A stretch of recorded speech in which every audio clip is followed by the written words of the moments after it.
I always felt that art is to be lived with, that it should be part of what we do, what we touch, what we see in a day-to-day basis. When people come to my studio, before they would say that they couldn't tell whether this is art or this is kind of an object or it's just a refrigerator or whatever. And I think that's kind of the interesting thing about art and about life. We call it the living collection.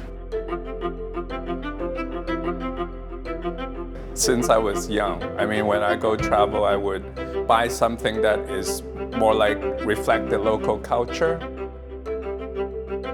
So we like to just get certain things so we remember, where we were. So we think the living collection is then become our philosophy about art, that it should be part of the way you live. Yeah.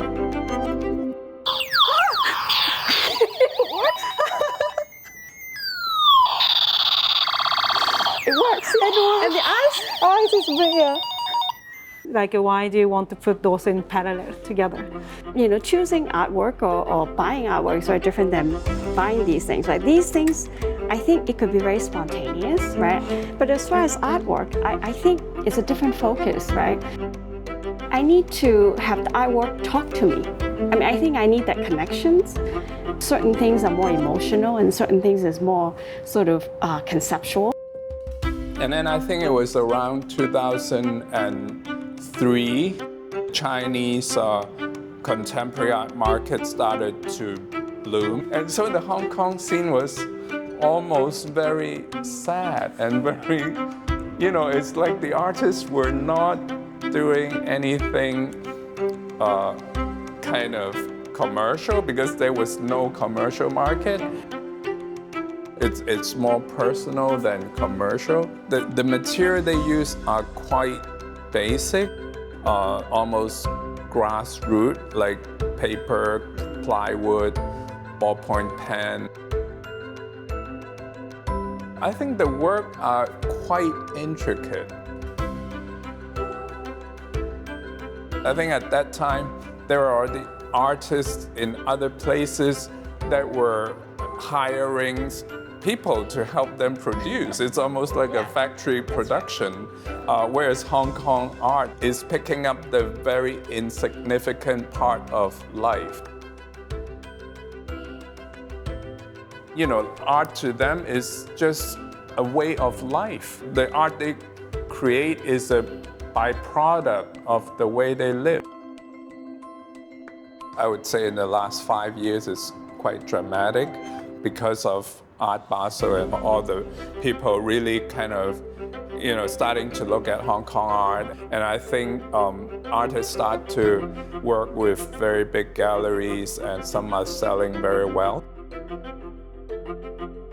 To me, I think it's important to collect almost like milestone projects of an artist, like something that really meant a lot to the artist. I think we managed to have certain works here that are very meaningful to the artist.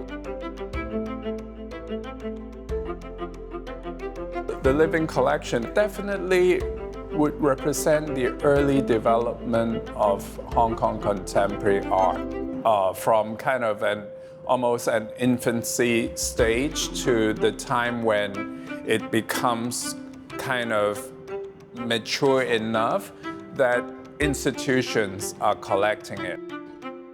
Maybe 2-3 years ago that we actually, by chance, we had a conversation with Suhanya and we would like to make a donation to M+.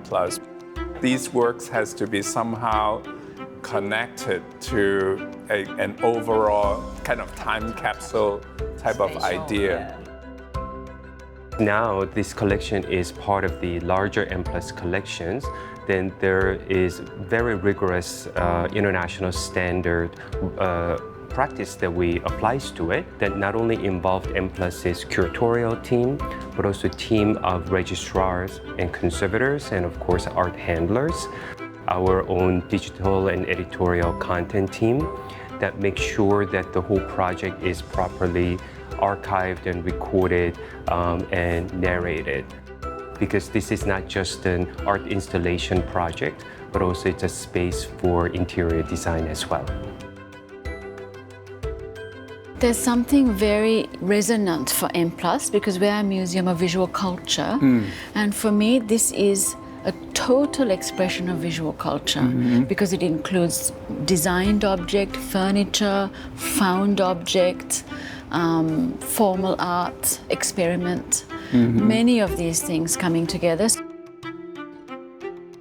I think a lot of the artwork has a certain reference to the city itself, the high-rises, the mountains, the islands of Hong Kong. And I think that being in this particular location, it really starts to relate to the architecture, to the city, to the scenery and everything. I think it's a perfect connection between the artwork and the city.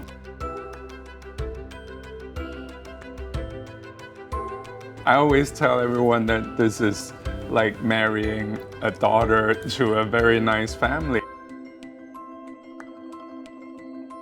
They are happily kind of living in their new environment.